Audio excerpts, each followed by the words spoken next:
hali ya jiji la Dar es Salaam kwa ujumla ni shwari, na shughuli mbalimbali za kiuchumi, za kisiasa na kijamii zinaendelea vizuri. Lakini mkazo wetu mkubwa sisi polisi kanda maalum ya Dar es Salaam ni watu kufuata sheria na kuitunza amani ya nchi hii.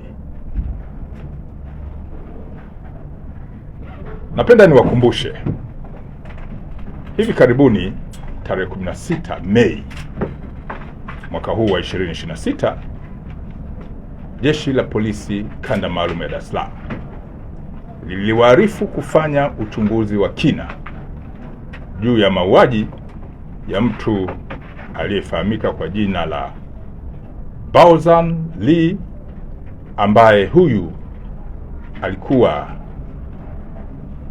mwenye asili ya China au mwenye utaifa wa China. Mtu huyu alikuwa ni mmiliki wa kiwanda cha kuchakata chupa ambacho kilifahamika kwa jina la Zingli, ambacho kiko eneo la Mabibo, Ubungo, Dar es Salaam. Mtu huyu, kama mnakumbuka, aliuawa kikatili na watu waliodaiwa kuwa walikuwa ni walinzi wa kiwanda hicho. Kifo hiki na mauaji haya yalijenga taharuki miongoni mwa umma na jamii ya watu waliokuwa wanamfahamu mtu huyo. Jeshi la Polisi kanda maalum ya Dar es Salaam liliahidi kufanya uchunguzi wa kina,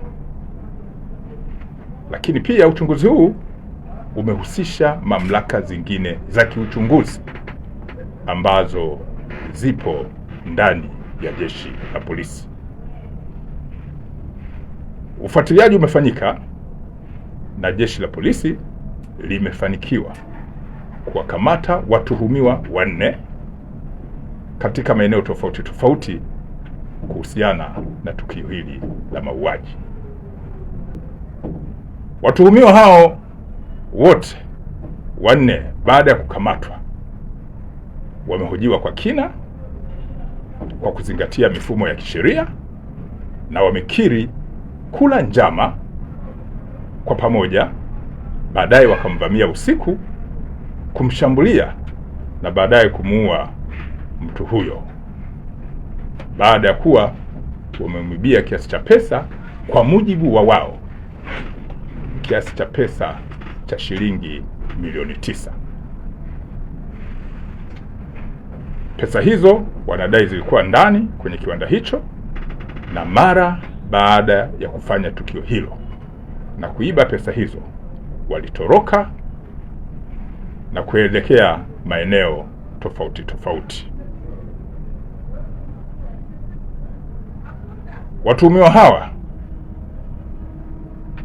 baadhi yao 2 wamekamatwa eneo la Namanga mkoani Arusha, na wengine 2 wamekamatwa eneo la Mabibo hapa jijini Dar es Salaam kwa siku tofauti tofauti. Watuhumiwa waliokamatwa wamejulikana kwa majina ya Godson Simon au maarufu kwa jina la Laizer.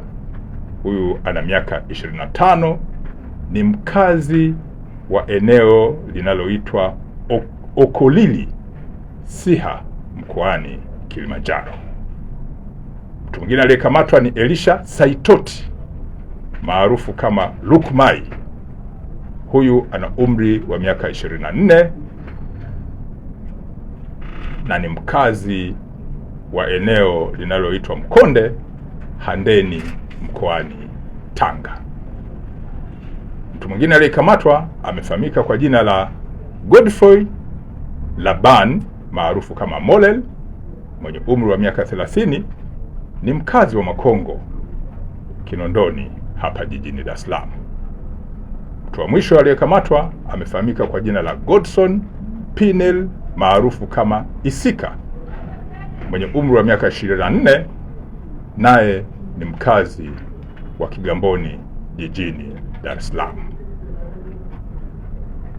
Watuhumiwa hawa, baadhi yao baada ya kukamatwa wamekiri kutenda tukio hili, na baadhi ya pesa wamekiri kununua ng'ombe ambao wamewaonyesha, ambao wamechukuliwa na taratibu za kisheria, ikiwemo na mifumo ya kisheria jinsi ya kufanya rekodi ya vielezo hivyo itafanyika. Baadhi yao pesa walizozipora wamedai kununua ng'ombe, na ng'ombe hao wamewaonyesha. Watuhumiwa wote hawa ambao wamekamatwa wataingia kwenye mifumo ya kisheria, ikiwa ni pamoja na kuishirikisha ofisi ya mashtaka ichambue hiki kilichochunguzwa, na baadaye wafikishwe mahakamani haraka iwezekanavyo. Jeshi la Polisi Kanda Maalum ya Dar es Salaam linaendelea kutoa wito watu kujiepusha na vitendo vya kihalifu. Narudia, Jeshi la Polisi Kanda Maalum ya Dar es Salaam halina huruma na wahalifu. Narudia, Jeshi la Polisi Kanda Maalum ya Dar es Salaam halina huruma na wahalifu.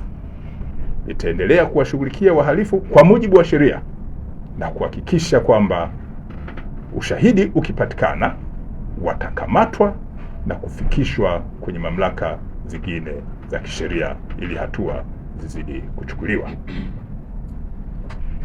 Uhalifu mara nyingi huwaingiza wahusika kwenye misuguano mikubwa ya kisheria.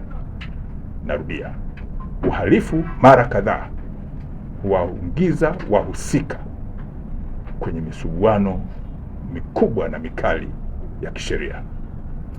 Naendelea kuwashukuru wananchi mbali ambao walichukizwa na tukio hili na ambao kimsingi wametupa ushirikiano mkubwa, wakishirikiana na mamlaka hizi za kiuchunguzi na kufanikisha kukamatwa kwa watuhumiwa hawa ambao watafikishwa kwenye mamlaka za kisheria zingine ikiwemo mahakama.